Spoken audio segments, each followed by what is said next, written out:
And we are back on Sportsman Radio. I'm your host, Chris Shanafelt, and I am now joined by a retired NBA player who spent 13 seasons in the league and current assistant coach for the Atlanta Hawks. I am now joined by Nick Van Exel. I'd like to welcome you to Sportsman Radio. Nick, how's it going?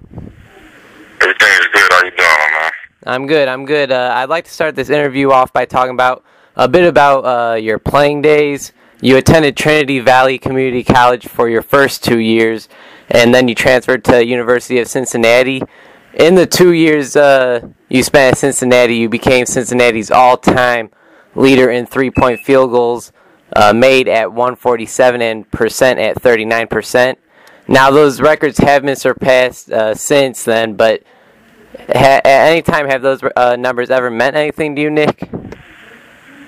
No, not really. I think the main thing for me being at Cincinnati was, going to the Final Four and then Elite Eight. When we first, got to Cincinnati, it was a bunch of junior college guys from all over the country, and the way Huggins meshed the group, and the way we competed, that's what stands out the most. All right, and Nick, you entered the 1993 NBA draft and was selected with the 37th pick in the second round by the Los Angeles Lakers. Can you please tell us about your draft day and the whole draft experience was like? The draft day was pretty much I was at my little apartment in Cincinnati with a few friends over, and we were watching the draft, and I think by the time I had got picked, I wasn't even watching the draft anymore. I happened to be in the kitchen. We were in the kitchen, and I got a phone call. It was Jerry West, and he said he was about to draft me, so that was pretty much the day. All right, so you said you weren't watching the draft anymore. Did you expect to be picked earlier? I was supposed to go from anywhere between, I think it was 14 and up. That was the projection from 14 and up. All right, Nick, in your rookie year, you started 80 of 81 games, and the Los Angeles Lakers ended the season with a record of 33 and 49. Now, can you tell me if this is true or not, that at the end of the season, the great Magic Johnson was actually, he actually took over the head coaching job at the end of your rookie season? Yeah, he did. Magic actually did take over my rookie year, and he was actually pretty good. His X's and O's were great. I think the only thing with Magic is he wanted, players to act like him and be like him, and it was kind of a different era. And he just couldn't handle or take the fact that, we were losing and players act the way they acted. And that was the toughest thing for him. But I think if he would have stayed with it, I think he would have been a pretty good coach. Yeah, I can honestly say I did not know that until yesterday when I was getting ready for this interview. What kind of things would he say to you? Like, would he tell you guys a lot about his experience playing the game? Very seldomly, he tried to stay away from things like that to compare his era with our era, and I think the most important thing was he just always wanted people the players to pay attention to detail. The little things really mean a lot, which is very true, and just be the ultimate teammate. When a teammate is down, through 82 games, it's a long season, so you have one another to lean on all the time. So be positive and always lift your teammates up and kind of be like brothers on the court.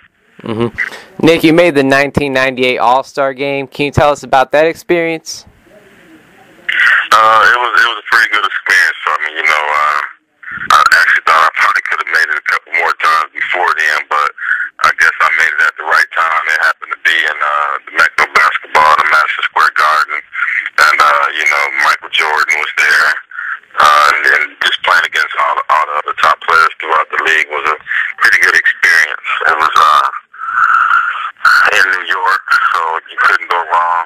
That weekend, so I had a great time. All right, would you agree that the All-Star Game is pretty much like a popularity contest? I wouldn't say popular. I would say this is the starters. It's a little different because the fans vote for the starters. So sometimes, the fans vote on who they like as opposed to who's really the better players. But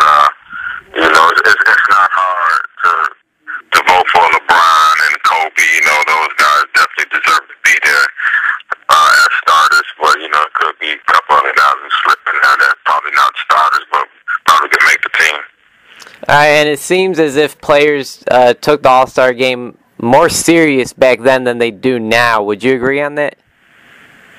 Definitely. I think the All-Star game, especially in the 80s before I played, were a lot more competitive than, the All-Star games are today.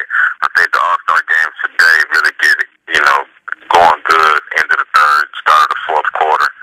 But, the first two quarters is just a, fill-out process. Everybody's not really playing any defense until it gets serious. All right, on June 24th, 1998, you were traded from the Lakers to the Denver Nuggets. Did you expect to be traded? No, actually I didn't, because I had just, my agent just spoken to Jerry West, and, they were saying that they're not going to move me, and then I think I was on vacation in Palm Springs, and my agent was like, yeah, you've been traded. Dang. How was that whole experience like with the Nuggets? Actually, it was cool. I thought we were on the right track a few times with the Nuggets, and once we started going well, we had a big injury with Antonio McDyess, and that really hurt us that season. And I love the city of Denver. It was very nice. I didn't know what to expect as far as the weather was concerned, but the weather was beautiful. It wasn't as cold as you would expect that people would think. So the weather was nice. It just when it snowed, the snow actually melt right away, and so it was pretty nice. I think Denver, got what it deserved as far as getting, a winning team there when Carmelo and Chauncey and all those guys went there, because that's a pretty good sports city.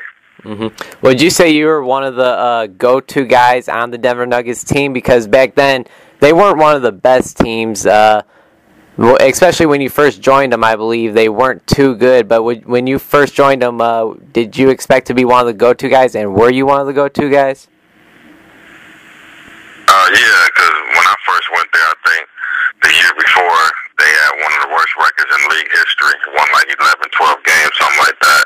So then I signed there, then we signed McDyess. So it was pretty much me and McDyess was trying to, carry the franchise and get us over that hump. And during your whole NBA career, you played with the Lakers, Nuggets, Mavericks, Warriors, Trailblazers, and the Spurs, all in that order, and you retired after playing 13 seasons in the NBA. Nick, since the 2010 NBA season, you have been an assistant coach for the Atlanta Hawks, and you're their player developmental instructor. Is that correct? Yes, sir. All right, and can you tell us a few things you do being the Hawks developmental instructor? Well, I think I got the title. I don't think they had a player developmental coach at the time. So, when Larry Drew decided to bring me on the staff, all the assistant coaches' titles were taken up. So they pretty much gave me the player developmental instructor title. And then entails of, working guys out. My main focus at my first year there was help Jeff Teague get better. And, I think he's gotten a little bit better. He still has a lot of room for improvement, but, it's just work out guys, before practices, before games. And I have scouts, so it's really more of a player developmental instructor / assistant coach, because I have scouts that I have to present to the team as well. And what was it about coaching and instructing these players that made you interested in doing it for a career? Well, I kind of always felt that I would do it eventually. I think, being a point guard, playing at the professional level, or even in college, you're always directing, you're always guiding, you're always trying to lead guys and motivate guys to help them do the best things that's right for the team. So I kind of knew I would do it eventually, and then once I retired, I started working out high school and college kids throughout Houston. And then I took a job at Texas Southern for a year, and I just saw how, a team of guys, kind of respected me. So I thought, I probably should get a little bit more serious with it.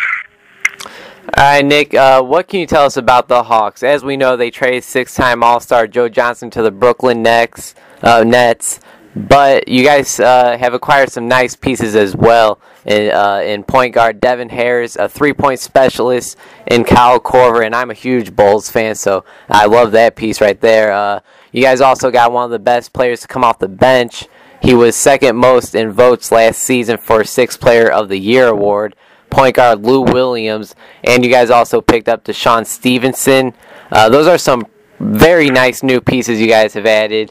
You guys still, of course, have Jeff Teague, Josh Smith, Al Horford. So you guys are still loaded with talent. Nick, I know this might be hard to answer, but what do you expect from the Atlanta Hawks this season? Well, I expect us to play fast. You know, we lose a lot of height, you know, in our two guard and our small forward position. You know, Joe 6'7", Marvin, you know, 6'9", 6'10", you know, you can't replace that height, which is, you know, pretty good in the NBA. And that's going to be the thing we're going to miss the most. So, you know, with the guys that we added, with Devin, Lou Williams, Kyle Korver, we're going to have to play an up-tempo kind of game very fast and, you know, try to create a lot of turnovers, you know, with our defense so we can create some easy baskets for ourselves. So I just see us playing a lot more faster than we have in the previous years. All right, Nick, I really appreciate your time, man. It was great to have you on. I hope to keep in touch with you and hopefully have you on again in the future. Before I let you go, is there anything you'd like to plug on the air for our listeners? I appreciate you having me, man, and, you know, stay tuned. I think the Hawks, you know, it's going to be a little bit different, you know, but we're going to try to put on the show, and I think throughout the whole NBA, you know, just watching the whole NBA this season is going to be some spectacular basketball. You know, you got the Lakers who reloaded, Miami's trying to repeat, Boston has reloaded a little bit, so the NBA is looking pretty good right now, so just stay tuned. All right, Nick, good luck this season and take care.